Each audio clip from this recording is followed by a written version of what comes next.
think IMDb even said that. Like, it's an espionage spy movie with people sneaking around, pretending. Is there another bug in It came back this time? I thought I had it. It better not be on my face again. It's in my... Oh, it's on your mic. That's crazy. 2 in a row. He's determined. I saw him like floating around, but I was like, I'm just going to get him when he like gets close to me. And then I missed. He like was stuck in between my fingers. Okay, go ahead. Oh.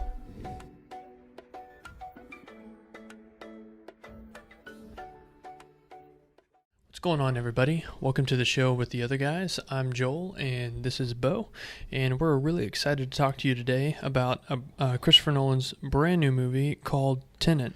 And here's a quick trailer for the movie. Check it out. Just to let everybody know, this is a spoiler video. Please do not watch this. Do not listen to this without watching the movie. No doubt. Because it will ruin the movie for you. You're going to be super confused to see the movie.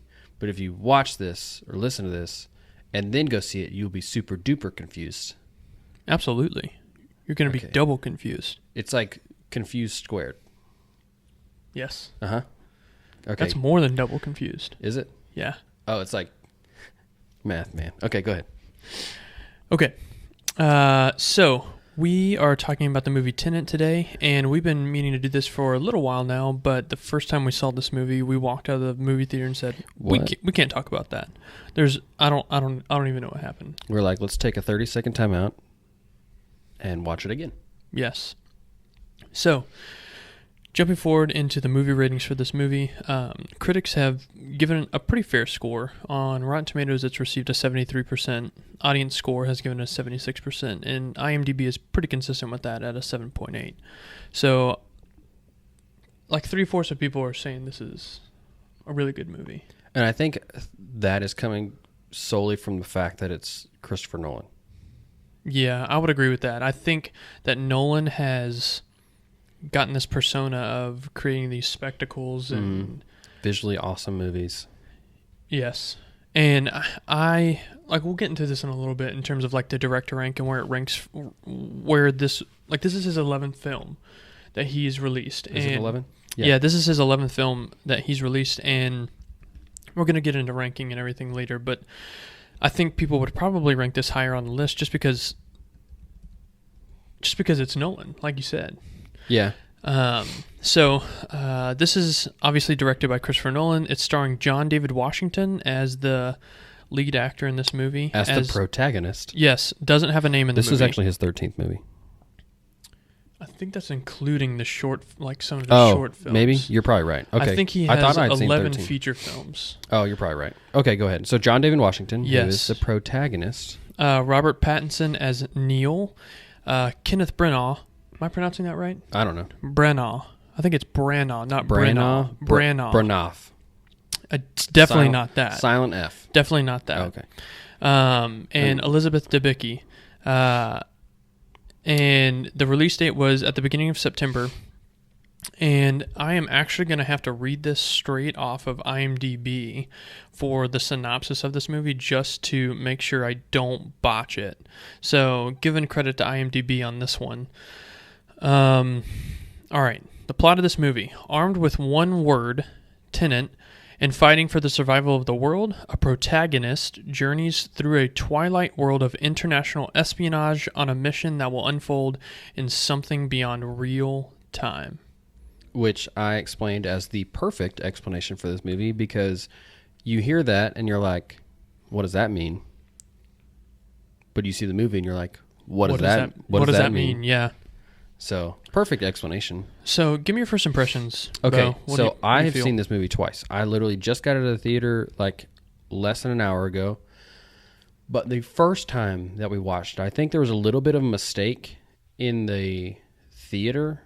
I think NCG had the bass way too loud or something, because it like blew us out of the water. Like, we couldn't hear anything of what they were saying. The music was so loud. We walked out, we're like, can you guys, are you still there? We couldn't hear anything. But this time was so much better. So first impressions from the first time watching it was this movie is very difficult to understand through the talking masks. They talk through masks a lot. It almost needs subtitles. I would have preferred to, because I watch all movies in subtitles anyway. So I would have preferred to have watched this at home, which is weird being a Nolan movie. I think this movie needs about minimum 10 watches to understand it. I've seen it twice, and I'm like, I'm getting there. I need 8 more. I'm getting there. And my final thing is, this was my first impression when we walked out. I said, right. I thought this movie is either so incredibly complex that no one will ever understand what it means, or Nolan out-Nolaned himself, and even he doesn't know what's going on. Right. Second time, I get it a little bit more, but like I said, I need 8 more watches to be like firm in understanding that I don't understand this movie. Yes, I agree. Okay. Yes. What about you? I would agree. I need to watch it that many more times at least 10 to times. make sure that I don't understand it at all. That I don't understand that I'm understanding the movie. Yes. Okay. My first impressions, I felt similar to you with when we walked out of the theaters. I think the first thing I yelled at you and Lindsay was, "Do you guys still have eardrums?" Because I don't know if I'm deaf or... It was just so loud. So loud. Even when it was like subtle music, like you couldn't understand what they were saying. So like the first time we watched it, 50% of what they said, I did not know what they said. No doubt. That played into the confusing part of the movie. Yes. But this time it was much quieter where it needs to be, and I felt better about it. Okay. So I felt like it was really, really loud. And I felt like the movie trailers. Let me say this first. I hate it when movie trailers give away parts of the plot that are supposed to be revealing within the movie. So you are watching the movie and you are going through and there's a plot reveal within the movie, but that's already been you've already seen that in the trailer and they give away that info in the trailer. I hate it when that happens. This didn't do that. I was about to say, did this do that? This movie definitely didn't do that, but I feel like this movie lied to us about what it was about. Because when you watch the trailer, you think that this movie is about somehow, some way, this is another action filmed or action thriller movie like Inception. Well, there were rumors in the beginning that this was a follow-up or prequel, sequel type deal to Inception. Right. Which it's not. Like there was speculation from people on like boards or whatever, that said that, and it's definitely not that. But you would think that this had something to do with people being able to move in reverse, and it wasn't even about that either. Like I feel like that was not even that that's much of the movie. For me, that gets into the bad part of the movie, like our little bad section. Yeah. Because that part was incredibly confusing. So I understand what you're saying, but you can keep going. Right. So I felt like from what I thought this movie was going to be about, it wasn't at all. Like at its core, this movie is Christopher Nolan's like James Bond, like spy movie. Like this is an espionage. I think IMDb even said that. Like it's an espionage spy movie with people sneaking around, pretending. Is there another bug in It came back this time? I thought I had it. It better not be on my face again. It's in my... Oh, it's on your mic. That's crazy. 2 in a row. He's determined. I saw him like floating around, but I was like, I'm just going to get him when he like gets close to me.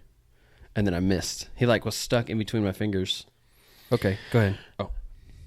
Yeah, this is Nolan's like spy movie. Yeah. Sneaking around, I am pretending to be somebody else that I'm not. Like we don't even know the main character's name. Doesn't even have one the whole time. It's literally the protagonist. So, anyway, I feel like that's enough on first impressions on what we thought when we first came out of the movie. Give me a few of the really good things that you felt like came out of this movie. I only had a few good things, right? So the editing is actually phenomenal. Like I agree. I don't know how that happened, how they did that. I would love to be sitting in the editing room, looking over the editor's shoulder, and like watching this, or like film editing. Oh, it's actually, her name was Jennifer Lame. I would love to have been sitting in the room with her while she was editing this film, because I was like,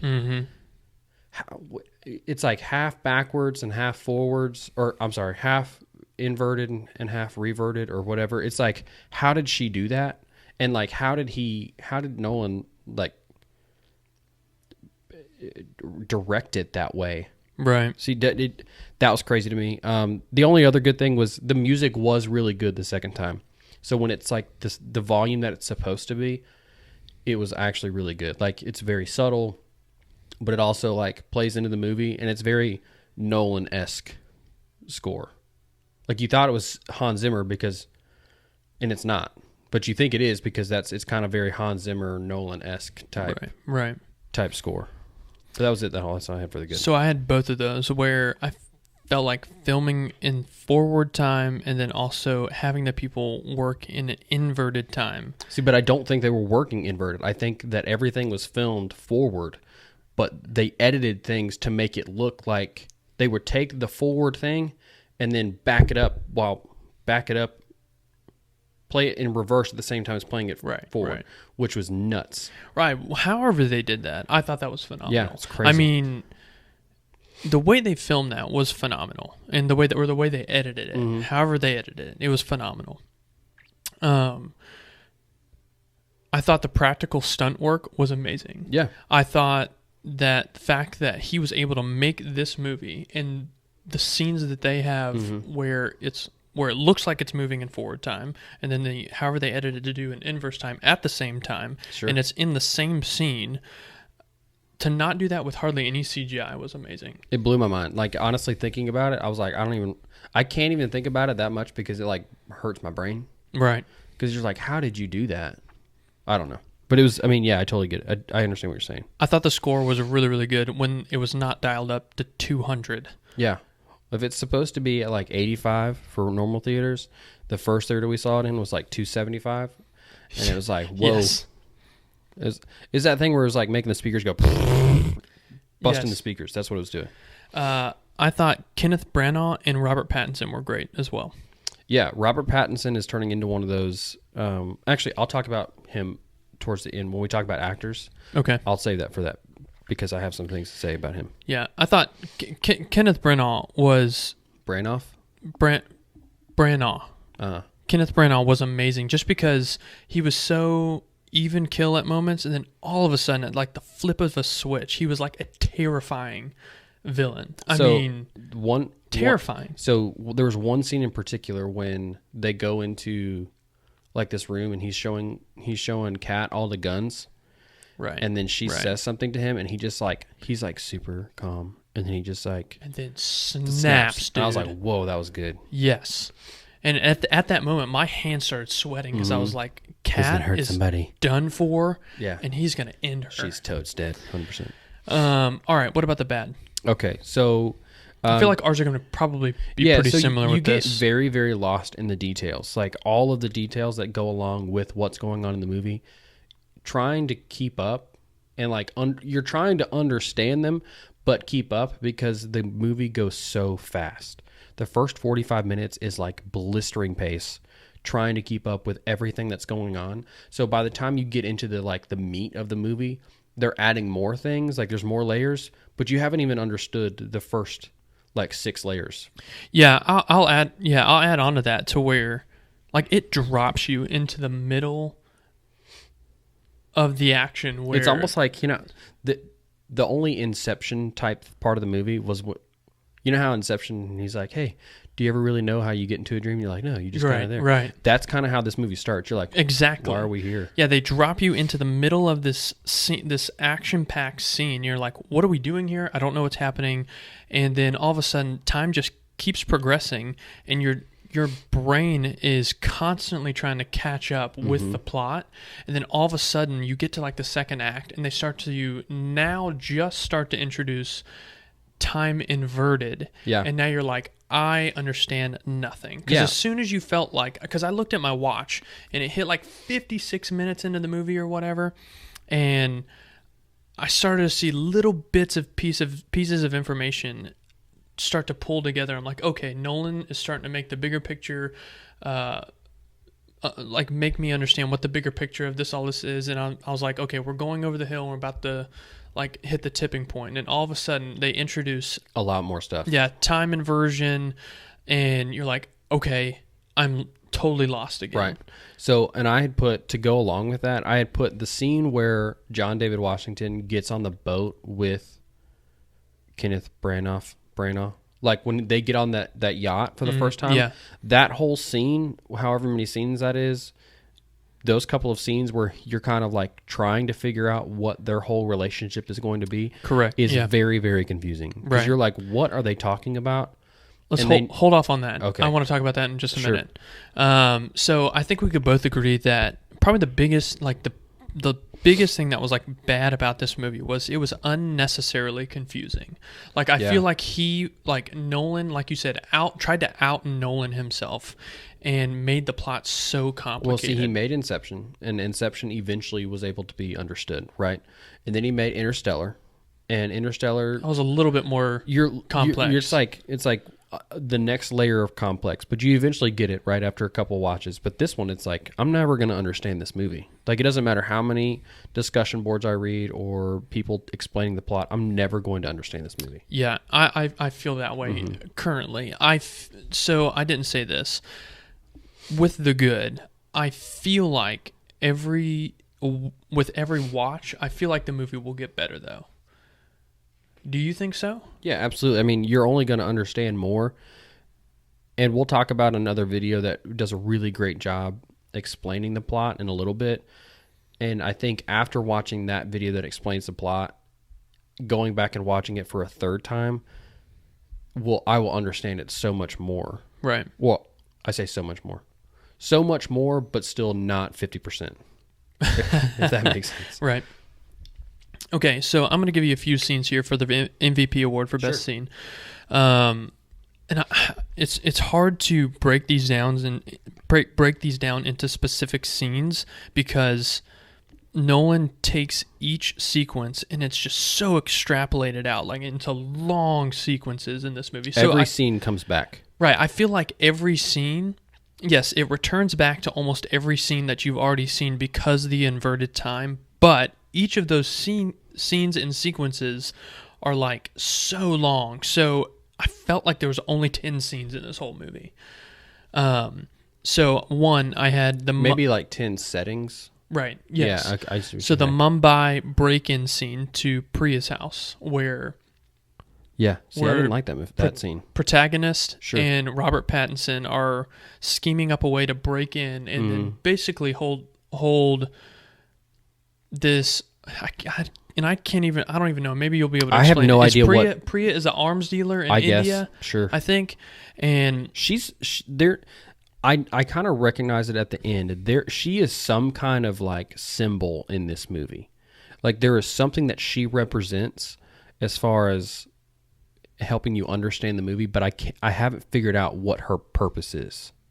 Other than like we know what she does and we know her name is Priya, but like there's another purpose as far as why her character was written. Does that make sense? Yes. I don't know what it is that she does, but eventually I'll figure it out. So I have that scene where they're scheming up a way to break in, and the way he films that they basically go through this break into her home is pretty cool, I thought. So that's one scene, and when they this is basically when Robert Pattinson, like Neil and the protagonist, first essentially from the protagonist viewpoint, first come into contact with each other and become partners.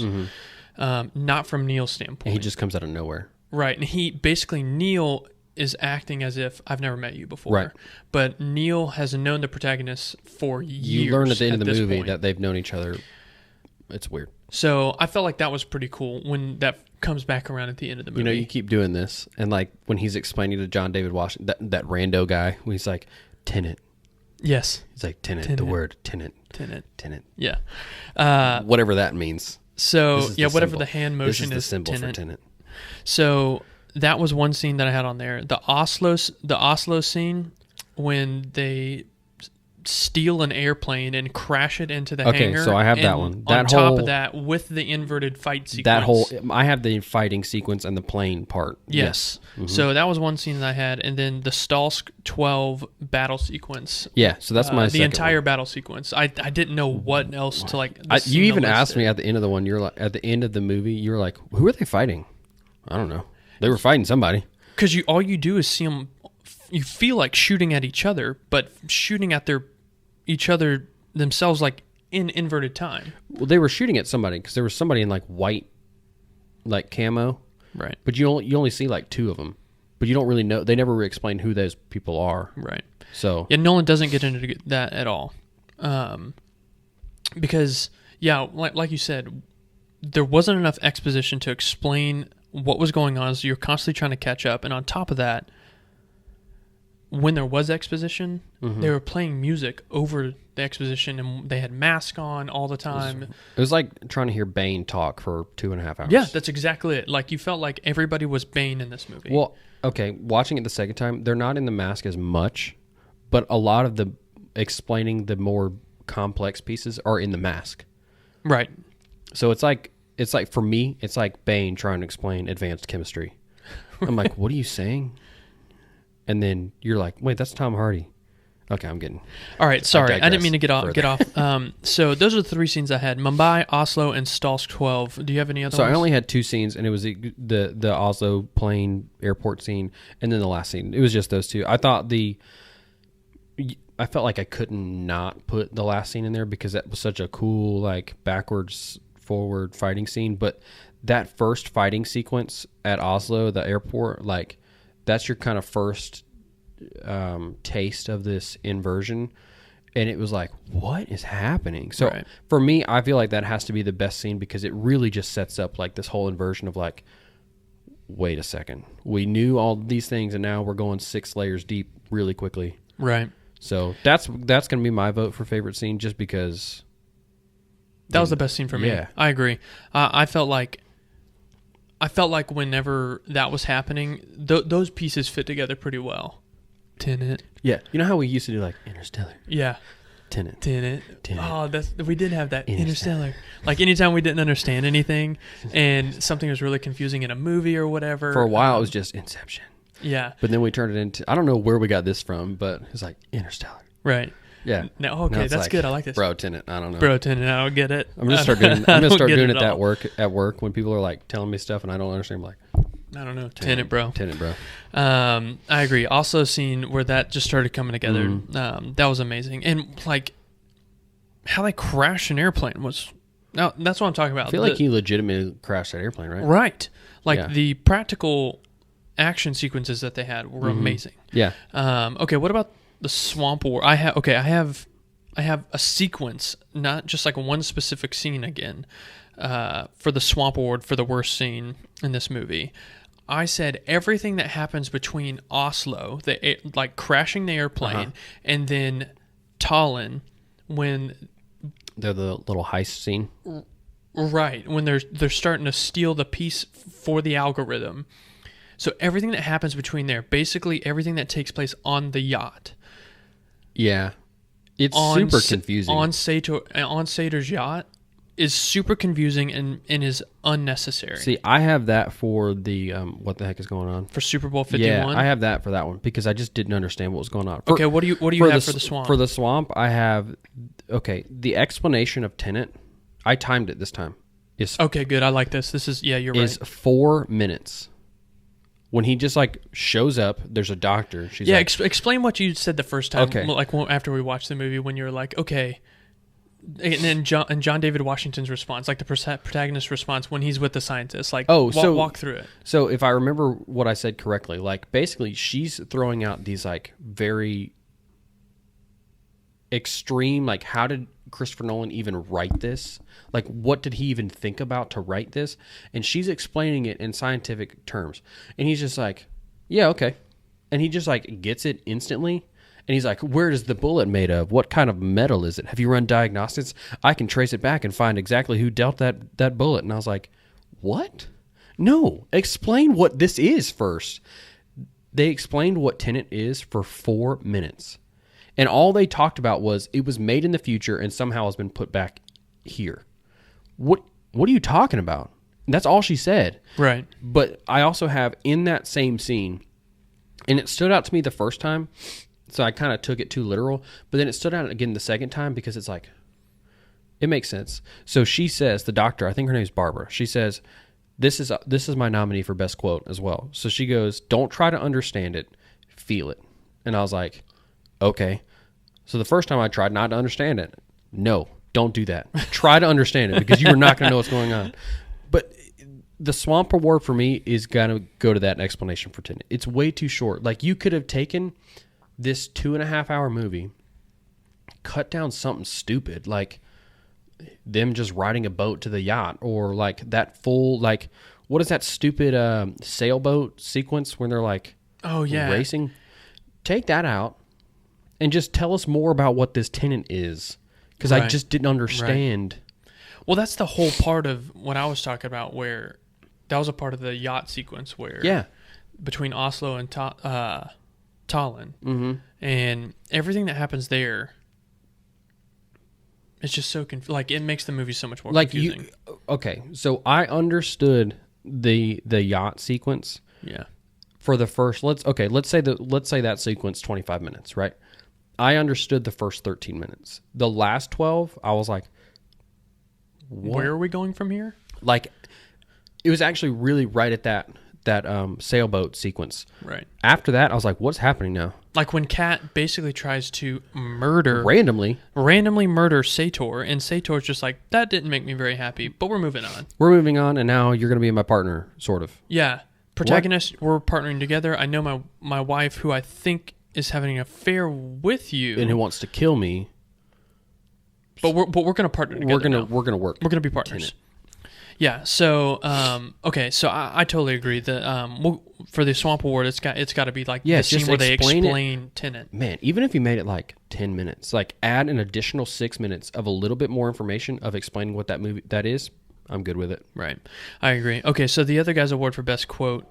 So you had there's only don't try to understand it, feel it. That's what she said. So the first time I was like, cool, I'm just going to sit here and just feel it. No. Right. No, don't try to do that. Try to understand it, but try to understand it while you're, I don't know even know how to explain it. So I had one and I thought when Robert Pattinson, Neil, when he says at the end of the movie, I was about to say, the only other thing I would think of was I'll see you in the beginning. Yeah. Basically, when it's like, for him, it was the end of an amazing friendship and partnership with his friend, the protagonist. And he basically says, I'll see you in the beginning, because the protagonist is now about to circle back around and kick all these events off that we just watched. So I don't know. Which one's the best? I'll let you choose. We can just both have our own. I mean, because I don't really know. Like, don't try to understand it, feel it. Super confusing in itself. Right. I'll see in the beginning kind of that. We'll go with that one only because it kind of explains a little bit more. Like, that explains Tenet more than that does. Right. So we'll just go with yours. Okay, cool. So Super Bowl 51, I said the Tallinn turnstile was the all of the turnstiles. Where did those come from? So Sator. Yes, I understood it from that video we watched, but like they don't explain any of that in the movie. Where they come from? Yeah, they're just like, what the heck are all these turnstiles doing? Yeah, I would say the Tallinn turnstile, like when you get to Tallinn, the sequence where they are stealing... I'm sorry. Yes, they are stealing a part of the algorithm. And you see the protagonist in forward time, but then you see Kat and Sator in inverted time, and you see him, they keep switching back and forth on the sides of the glass, and all of a sudden you see him from the protagonist's viewpoint speaking in jumbled up language. You're like, is he speaking another language that I don't understand? It's like, I thought you spoke Slovakian or Slovenian, whatever he said. And I just had no idea. That's when things got incredibly confusing, because you felt like pieces were coming together, and that was like at that point in time when you're like, okay, we're hitting a tipping point. Then all of a sudden they introduce inverted time. You're like, okay, I'm totally lost again. Yeah. But you had everything that happened between Oslo and then Tallinn, everything leading up to Tallinn. Yeah. So basically, what is going on? That was like, what the heck is going on? That is like the movie. We could just say Tenet is what the heck is going on. Yeah, like the movie Tenet would win Super Bowl 51. It literally would win Super Bowl 51. And then, like I said, the elevator transport things, the turnstiles, did not understand. I was like, how are these just so strategically placed? But they're not explaining how any of them got there. Right. They do eventually, like, you can figure it out in separate movies or videos outside of the movie, but they don't explain in the movie what those are. Right. All right. Yeah, I totally agree with. I wouldn't even say I kind of understand. I kind of understand. I would say like I'm pretty lost, but then all of a sudden it hits Oslo and then leading through the Tallinn sequence through the second act, and you're like, okay, I'm completely lost. And then at the end of the movie, you're like, okay, I kind of understand where we are, but I have no idea how we got here, why the stakes were high in any degree. So what I'm getting just from us talking about it, this is a disclaimer. If you're confused at this point listening to this and you've seen the movie, it's okay, because I'm confused listening to your explanation of the things that confusing you, and I'm sure that you're confused listening to my explanation of the things that confuse me. So like ultimately what I've decided is that this movie is too confusing. Agreed. Okay, sweet. Okay, so the Charlie Clutch Award for the actor or object that is in the movie. Like after Project Power, like we got to put object. I was literally in this movie. I was like, "What's an object that has like that's super clutch?" And I literally couldn't think of anything. I was like, "The bullets that are going backwards, maybe," but I don't know. Or maybe the little keychain that's on Neil's backpack. Yeah, I had a person, so I'll give you my person, and then you can tell me if you want to just go with the keychain or the plane. All right, yeah, cool. So the guy, his name's Himesh Patel. So okay. he's the guy that drives the plane into the building, and he's on the boat with Kat at the end. Okay. I really like him. If you ever seen the movie Yesterday, he basically plays the guy who like is the only person that remembers the Beatles songs. I've never seen this movie. Okay. He's really, really good in that movie. He's hilarious. I like him as an actor. So for me, I felt like he did a really great job. The only other person that you could really put is the obvious Michael Caine. Right. But at the same time, the first time you watch this movie, you're like, what the heck is Michael Caine's point in this movie? Right. Yeah, I do not think we can give it to Michael Caine. The second time I watched it, I was like, okay, I understand his point. First time, no idea what he was doing. Why is he just sitting here eating French fries? Right. You think, like the first time I watched this movie, I literally thought to myself, I know that Nolan sticks with his guys and gals that he has in his movies, but I literally thought to myself, did he literally just write a random scene for Michael Caine to be in this movie in? He literally said, Michael Caine, come sit down, have lunch, and just say whatever you want. That's literally about how much sense his scene made the first time you watch it. Right. Just say whatever you want. It doesn't even have to do anything with the movie. Because I literally did not understand what he was talking about. And maybe it's because I couldn't hear him the first time we watched it. Right. But, yeah, it's just like, hey, Mike, Sir Mike, you want to come? You can even keep your name so it's not too confusing for you, old man. Like, just keep your name. You'll be Sir Michael. What was the guy's name that you threw out there? His name was Himesh Patel. Himesh Patel. I highly recommend that Yesterday movie if you want to watch it. I'm check it out. So Michael Caine was the name that I threw out there, but the only other thing that I had was the small object that helps point you in the right direction of who's who and where Neil is throughout the end. Because Neil has the most confusing timeline. And that little small chain that's on his backpack that Nolan tips you off with to go, this is Neil. It's almost like Dom Cobb's little little top. Yeah, so I'm good with that. Yeah, we give it to the little going with the keychain on Neil's backpack. 2 weeks in a row, we give it to objects rather than a person. Okay, so the That Guy Award, the Bartolo That Guy Award. I've got three folks. Tell me if you got anything different. Okay, go ahead. Andrew Howard. He is in Limitless, Taken 3, Hangover Part 2, and let me just pull up his picture. If you know who this guy is, you look at this guy and you're like, oh, that's a random bad guy that just showed up in movies. And he's like, okay. That's just a random, that's like... I think he was no, he was not in Project Power. He looks like the same guy in Project Power. Go ahead. So he's just like your typical bad guy that just shows up and you're like, that's definitely a bad guy. He's in the movie for 2 seconds? Yeah, he doesn't even have to say anything. You're like, that's a bad guy. Mm-hmm. Martin Donovan. So this is a guy... Okay. That is basically talking to the protagonist. Oh, he's in the the movie. Tenet guy. He's the Tenet guy who does this. What is he in? He is in. I looked at that guy. I was like, that guy is from something. That guy is from somewhere. I've never seen that guy before. Ant-Man. Okay. And he's at the beginning of Ant-Man, and he's a part of building S.H.I.E.L.D. when he's talking with Peggy Carter and D.H. Michael Douglas. And the only other obvious person for me was Michael Caine. No. So mine is actually Kenneth Branagh. Branagh? What's his name? Kenneth Branagh. Branagh. It's me. That's who I have. Why? Because Would you have known his name before today? Yeah, I knew who that was. No, you didn't. I swear. Where? From what? I don't remember what he's in. Exactly.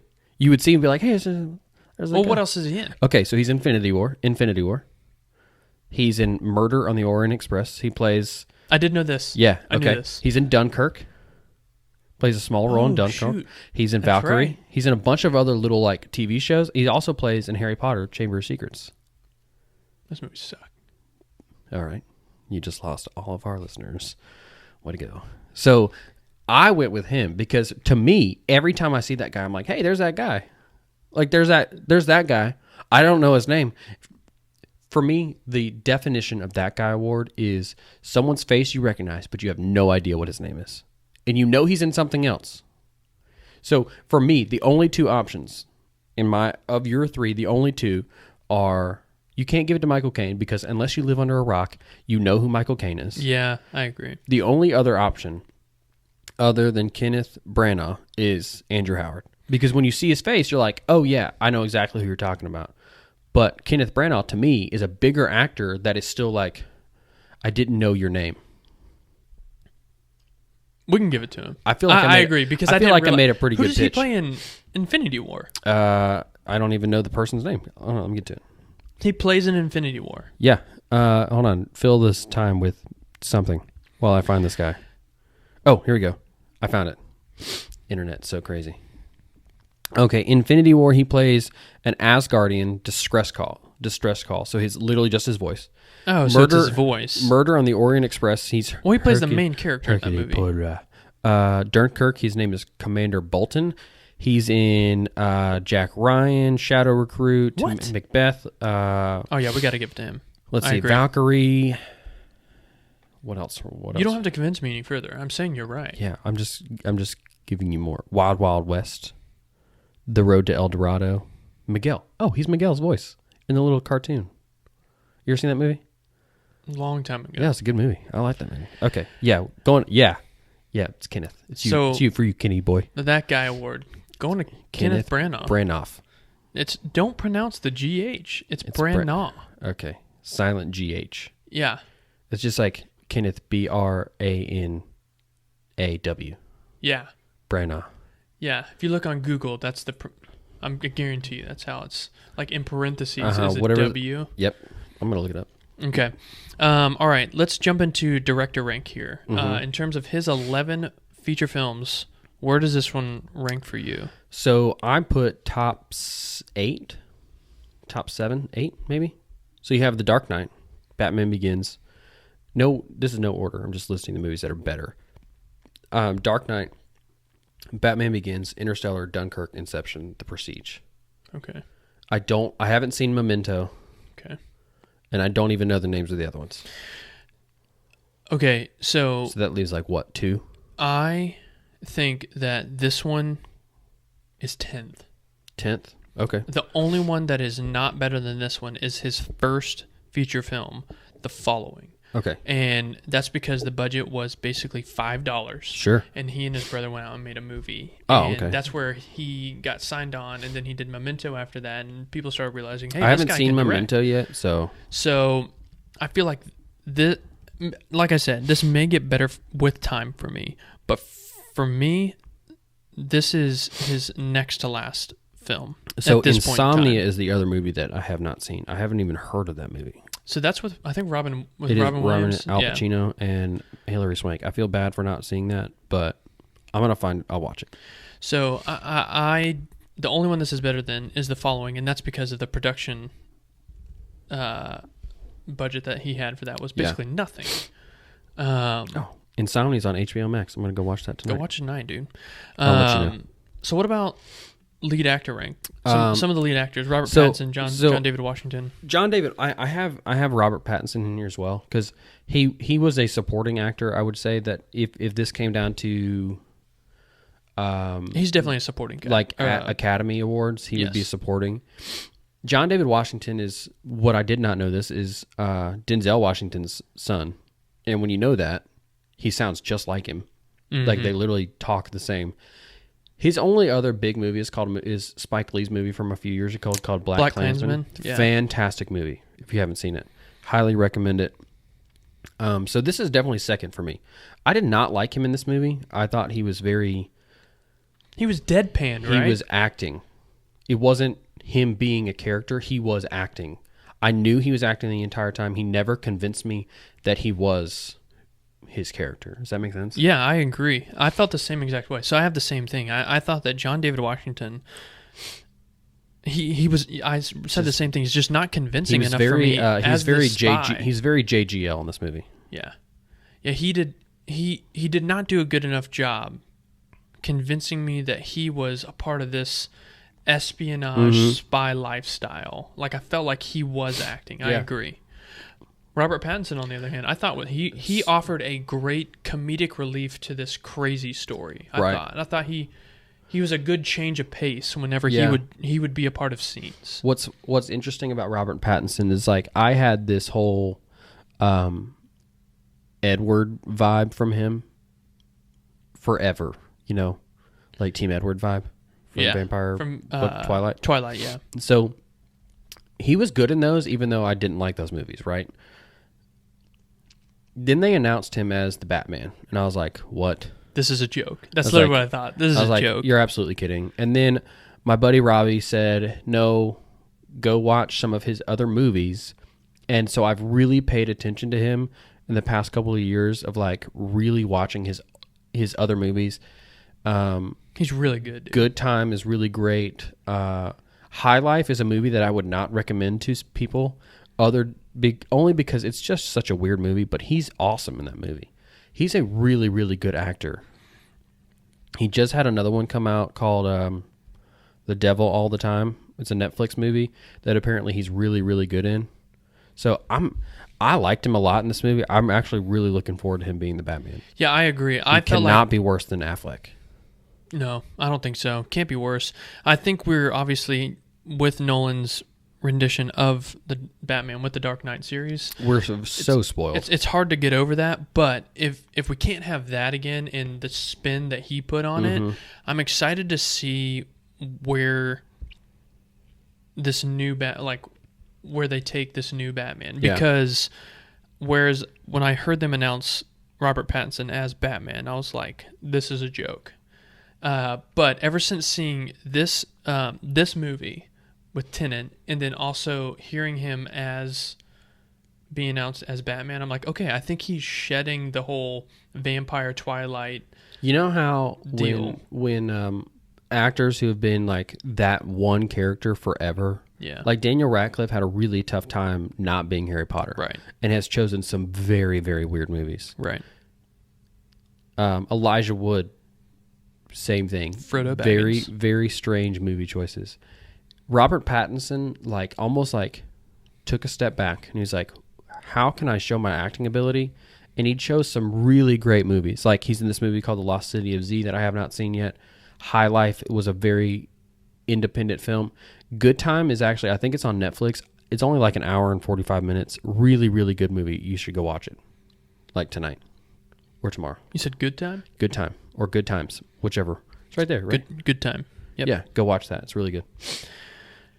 Yeah. It's directed by the same guys that did Uncut Gems, but it's a better movie. Really? So, yeah. So, John David Washington, not great. Robert Pattinson. Great really actor, good. just not a good movie for him. And Kenneth Branagh, I mean... Fantastic. Did an amazing job. One of my it's gotta favorite... be one of his best movies. He's he transforms in Murder on the Orient Express. Like, his character is just such a weirdo, and he does such a good job. But this one, it just like...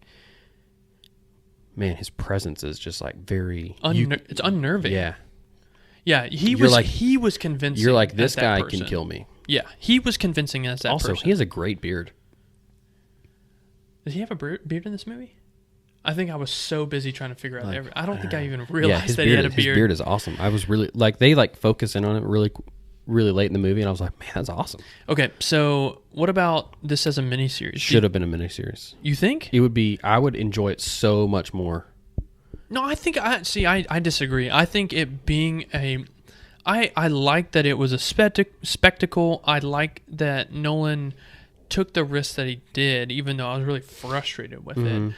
I like the whole James Bond aspect of it, like the spy espionage. I think that just works great as a movie. I don't know if that works as a miniseries. Have you seen the Jack Reacher? Is that who it is? Yeah, I've seen the Jack Reacher movies. Not the movies. What's the one? Jack Ryan. Oh, Jack Ryan with Krasinski. Yeah. Have you seen those? No. Really, really good. This could have been the same thing. Like, this could have been the same thing. Really, with this complex of a concept? I think if you can get... It wouldn't be as complex because you could spend an episode and a half explaining what it is. And each time you introduce a new layer, you take a little bit of time in each episode explaining it. 2.5 hours is not enough to explain this movie. You need 10 hours to watch this. Like, 10 hours to explain this. No, I disagree. AKA 10 one-hour episodes. I just think it was if you're looking confusing. for that spy, really cool cinematography story, then put this as a miniseries, just like Jack Ryan. But then if you're looking for that super confusing, you could explain it more. I would have enjoyed it more. But if you like it better as just one movie, then that's fine. I don't care. I like it as a big spectacle. So I have a quality rating. I don't have an entertainment rating. Okay. My quality rating is an A. I thought the way they filmed this movie, sure. The quality of the movie, and like I said, it was a spectacle, man. I mean, yeah. It is something awesome to go see in theaters. I'm not encouraging anybody to go to the theaters if you feel uncomfortable or if your theaters aren't open, whatever the case. Which is a bummer. I'm not advocating for people to just go out and go to the movies. But if you feel comfortable enough and you're allowed to go see the movie, I think it's worth going to the movie to see because it is such a spectacle. And that's why it got postponed so many times is because Nolan was like, hey, I'm Christopher Nolan. This will be released in theaters. Yeah, this is going to be a theaters movie. So he's waiting for as many to be open as possible. Right. I totally agree. I have A+, because technically this movie is fantastic. The editing, the cinematography, the score, the story, the plot, even though it's so incredibly confusing, A+. Technical quality, A+. I agree. It's probably it's exactly what Christopher Nolan does with his movies. Yeah, it's an A. I didn't have A+. I put A+ because the editing is just outstanding. It is really good. The entertainment value, I put question mark because I did not know if I was entertained because of how crazy of a movie that was, or if I was frustrated because of how complex of a movie it was. So I only have it as a 5 for now because, and I just put split down the middle. So I put a disclaimer. It depends on if you're wanting a cool movie. If you're wanting a cool movie, I'll give it a 7. If you're wanting a movie that you're trying to actually understand and like enjoy watching because you understand it, I give it like a 3. Yeah. Because for the average person, like my mom, this would blow her mind hole to the point of she would never watch a movie again. She would not like this movie and she would not enjoy it. Even my dad, who like would actually understand it maybe, he wouldn't like this. So for the average viewer that's not going to sit here and dissect a movie, not going to enjoy this movie. Right. That's a very, very good assessment of the entertainment value. I asked Lindsay. Lindsay was like, hey, what are you doing today? I was like, I need to go see Tenet again before we talk about it because I don't know what it is. I was like, I felt, you don't want to go without your wife if you don't have to. So I was like, do you want to go? And she's like, no. Because she went with us the first time and she was just like, what is this? Yeah. So I was like, do you want to go? She's like, no, I'd rather work. Hard pass. Hard pass. Okay, cool. Well, we would love to hear what you have to say about the film. If you have answers, tell us. Tell us. If you loved it, I'll text you. Great. We are excited for you. We're still trying to decide. I'll catch up with you in about next year. A couple years. Couple years? Yeah. Let me. It needs to come out to where I can watch it multiple times and rewind scenes so I can watch it again, like your dad watches sports. That's how I need to watch this movie. Oh wait, I got to see that. Yeah. Let me show you this part. My dad's the best, man. Yeah, except when it comes to just wanting to sit there and watch sports. No, he's the best. That's the coolest. I love talking to stuff with my dad like that. No, it's awesome to talk about it. But it's like games I don't care about. Like it's like Auburn and Arkansas. Like I don't care what just happened to Auburn. What? You don't care about like the fine details of like a well-designed and thought-out play? I care nothing about what Auburn does as a program. I I just have. I understand your point. I understand the point you're making. But if Tennessee does something cool, I don't care. I hope Tennessee fails in everything that they do. Not the state. The university. The football team. No, the university. Oh, really? Yeah. Man, that's harsh, dude. That's how I feel. Okay, cool. Well, join us next week when we are going to be breaking down Gerard Butler's new apocalypse-themed movie, Greenland. Gerard Butler. He's the bomb. Plus Diggity. apocalypse movie equals yes. Sure. Yeah, we're pretty pumped. Absolutely. It's going to be a good one, I think. I love apocalypse movies.